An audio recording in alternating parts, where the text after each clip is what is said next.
Assalamualaikum warahmatullahi wabarakatuh. Jadi kami dari kelompok satu Data Lakehouse kelas C. Sebelumnya perkenalkan nama saya Riswanto Pratama dengan NRP 046. Di sini saya ditemani dengan rekan-rekan saya. Ada Rifan dengan NRP 021 dan juga ada Riza dengan NRP 092. Jadi di sini saya akan mempresentasikan tentang laporan final project kita mengenai galaksi skema yang sesuai dengan studi kasus. Yang pertama, project description kurang lebih project ini berhubungan tentang di sebuah Adventure Works terdapat dua sales, yang pertama ada online dan offline. Di mana sales offline itu dilakukan secara manual di Microsoft Excel, sedangkan sales online dilakukan secara otomatis di database. Maka dari itu kami mengintegrasikan antara data lakehouse dan juga data warehouse. Di sini tahapan pengerjaannya kita yang pertama yaitu pembangunan data warehouse. Kita memiliki tool data warehouse yaitu analisis terintegrasi penjualan online, penjualan offline, dan sentimen pelanggan terhadap produk Adventure Works. Di sini kita um, melakukan pendekatan dengan 5W1H yang pertama yaitu dengan what, apa, yaitu produk, objeknya, ada where, di mana, dengan date, lalu ada when, kapan dilakukan, lalu ada why, dan juga ada how. Lalu di sini kita ada memiliki tiga fact, yaitu ada fact sales online dan fact sales offline. Dan yang terakhir ada fact product review dengan granulitas untuk fact salesnya, yaitu untuk setiap satu transaksi sales. Dan untuk product review-nya adalah untuk setiap satu review untuk satu produk. Lalu dimensinya di sini kita ada beberapa dimensi. Yang pertama ada produk, yaitu dengan pendekatan what. Lalu ada dimensi date, yaitu pendekatan when. Lalu ada customer dengan pendekatan who. Lalu ada salesperson, ada pendekatan who juga. Lalu ada store, di mana pendekatan where. Lalu ada social user dengan pendekatan who. Dan yang terakhir ada sentiment dengan pendekatan why. Lalu keterkaitan dengan dimensi dan fact table, karena kita menggunakan Galaxy Schema, kita beberapa dimensi dikaitkan dengan beberapa fact. Yang pertama adalah fact sales online, yaitu ada tiga dimensi, yaitu ada product, date, dan customer. Lalu ada fact sales offline, yaitu ada empat, yaitu ada product, date, salesperson, dan store. Lalu ada fact product review, ada empat juga, yaitu product, date, dan social user, dan sentiment. Lalu ini adalah skema dari Galaxy yang kita data warehouse kita sudah buat. Lalu selanjutnya ada rencana ETL. Di sini kurang lebih adalah beberapa uh, rencana dari setiap tabel beserta kolom-kolomnya. Kurang lebih untuk fact-nya yaitu ada apa FK dari dimensi untuk dikirimkan ke fact-nya.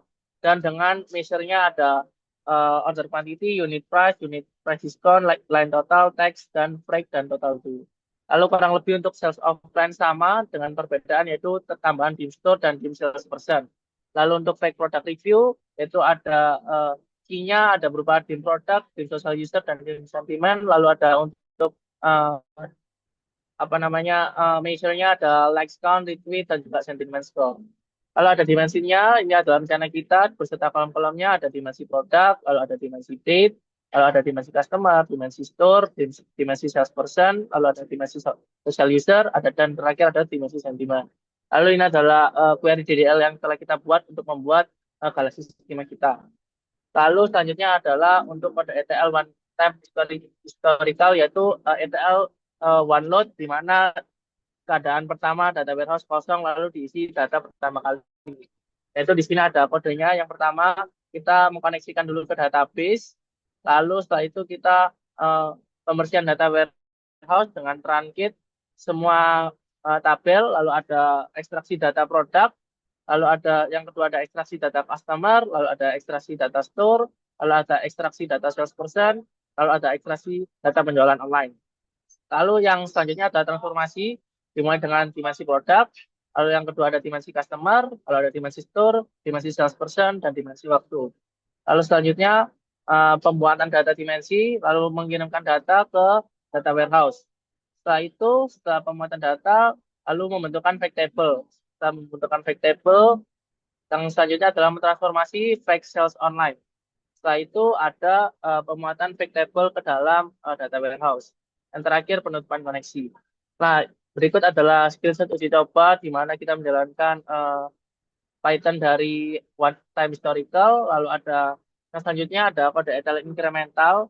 Sini kurang lebih sama. Yang pertama adalah connect database, lalu selanjutnya get last load date, lalu mengekstrak produk, mengekstrak customer, lalu mengekstrak store, mengekstrak dimensi salesperson, selanjutnya mengekstrak sales, lalu yang terakhir menyesuaikan dengan setiap STD-nya. Di sini STD yang type 2 hanya ada di dimensi produk, sisanya hanya STD 1. Lalu setelah itu, setelah menyesuaikan dengan STD 2 yaitu dimensi produk, lalu STD type 1 untuk customer, lalu selanjutnya ada STD type 1 untuk store, lalu ada selanjutnya ada STD type 1 untuk salesperson, lalu ada dimensi date, menginsert missing date yang kurang dari mungkin ada date yang terbaru, lalu selanjutnya ada load surrogate key, dan yang terakhir ada membuat eh, fake sales online. Setelah itu menginsertkan fake ke data warehouse, setelah itu mengupdate watermark. Setelah itu mensummary eh, apa saja yang telah dilakukan dalam kode ini. Lalu mengclose connection yang terakhir. Setelah itu mungkin bisa dilanjutkan oleh teman saya. Oke, saya akan menjelaskan bagian membuat solusi data lake. Kami membangun data lake berbasis dengan medallion architecture dengan 3 lapisan pemrosesan data. Oke, di sini bisa dilihat struktur foldernya. Struktur kami terbagi menjadi 4 zona, yaitu ada ingest sebagai pintu masuk data, lalu ada bronze, silver, dan gold seperti biasa. Data bersumber dari 3 sumber, yaitu database Adventure Works dalam format JSON, file Excel untuk penjualan toko, dan data X yang di-generate AI untuk ulasan produk. Semua data masuk dulu ke folder ingest sebelum diproses. Kemudian kita masuk ke bronze layer. Bronze layer bertugas memindahkan file dari ingest ke bronze tanpa mengubah isinya. Kuncinya ada di dictionary file mapping yang memetakan ekstensi file ke subfolder tujuannya secara otomatis. Script melakukan loop ke ingest lalu memindahkan file pakai shuttle move ke subfolder yang sesuai. File dengan format tidak dikenal akan di skip. Next, kita masuk ke silver layer. Oke, pada silver layer, dia membaca semua file dari bronze, lalu membersihkannya dan menyimpan ulang dalam format Parquet, yaitu format yang lebih efisien untuk analitik. 3 poin pentingnya, yang pertama, kita menggunakan AirGlobe bintang untuk iterasi rekursif untuk seluruh subfolder bronze. Kedua, ada pembacaan multiformat, yaitu format CSV, Excel, JSON, dan PDF, dengan fallback JSON normalize untuk JSON yang nested. Ketiga, normalisasi nama kolom ke lowercase supaya konsisten lintas sumber data. Selanjutnya kita ke code layer dan load ke data warehouse. Pada code layer, kita mengagregasi data silver menjadi 2 data mart, yaitu store sales menghasilkan fake table penjualan beserta 3 tabel agregasi, per salesperson, per wilayah, dan per produk. Ada juga 2 derived column yang dihitung di sini. Yang pertama adalah discounted price dan line total.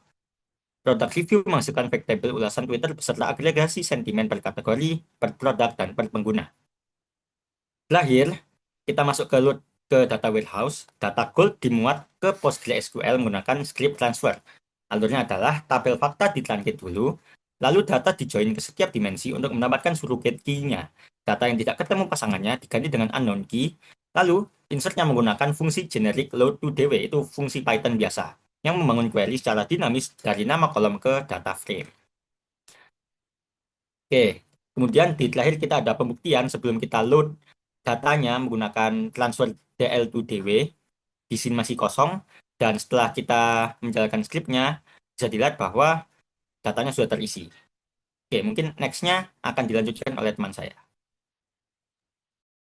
Oke, selanjutnya yaitu adalah outputnya atau visualisasinya dari apa yang telah kami kerjakan, yaitu penggabungan antara data warehouse dan juga data lakehouse. Jadi, untuk mempermudah proses eksplorasi dan interpretasi data, jadi kami hasil pengolahan datanya itu menggunakan Power BI. Nah, yang pertama di sini yaitu kita memvisualisasikan tren total penjualan berdasarkan waktu. Nah, bisa dilihat dalam grafik di sini itu kita mendapatkan adalah penjualan cenderung meningkat dari tahun 2022 hingga pertengahan tahun 2024 dan nilai penjualan tertinggi yaitu terjadi pada kuartal kedua tahun 2024 sebesar sekitar 4.220.927,53. Nah, dan seharusnya di sini juga terdapat fluktuasi penjualan antar periode yang menunjukkan adanya perubahan permintaan atau aktivitas transaksi.